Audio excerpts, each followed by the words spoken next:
Itong Philippine Coast Guard Commander Substation diri sa Dakbayan. So sa amin si Sir Lieutenant Junior Grade Renel B. Sumalpong. Sir, unastanan sir, mayong adlaw sir. Yes sir, maayong adlaw po sa tanan nyo sir, sa atong naminaw karon sir, may udto. Sir, natay gipahigayon nga training rin sir. Unsam ni siya sir? Actually sir, kani nga training sir is gitawag na to basic emergency response training.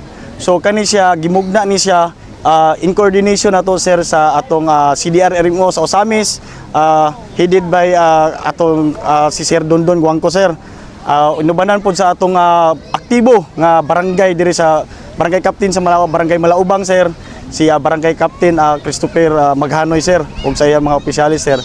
So gi-coordinate po nato ni sir sa fire nga kani siya nga scenario sir is 4 days ni nga kuan sir nga seminar. So sa first day sir is basic life saving nga gipangunuhan sa CDR-RMO.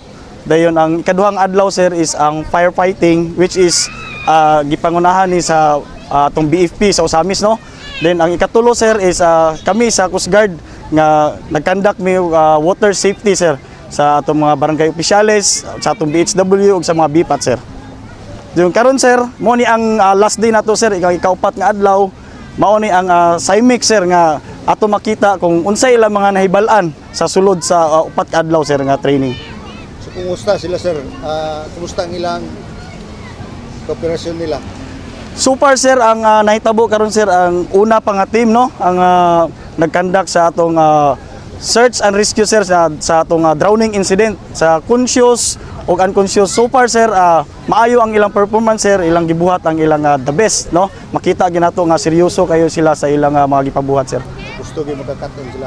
Okay, kani siya sir, initiative gyud po ni kapitan sir no nga sa ato aktibo nga kapitan diri sa barangay Malaubang sir, si Captain Maghanoy nga gusto niya nga ang iyang mga trabahante, ang mga opisyalis sa barangay, since sila ang frontliners, is gusto ni kapitan nga equip ang ilang mga tao no diri kay ang kaning barangay Malaubang sir is very strategic ni siya nga barangay na coastal, dool og kanang daghan po mga urban area sir, tapos naabot tay Bukagan Hills diri nga kuan ami nga mangrove kuan diri areas.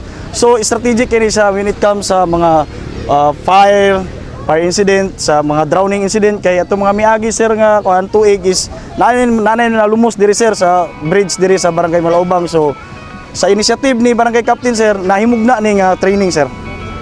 Sir, salamat kay sir. Basig na kay kadugang sir.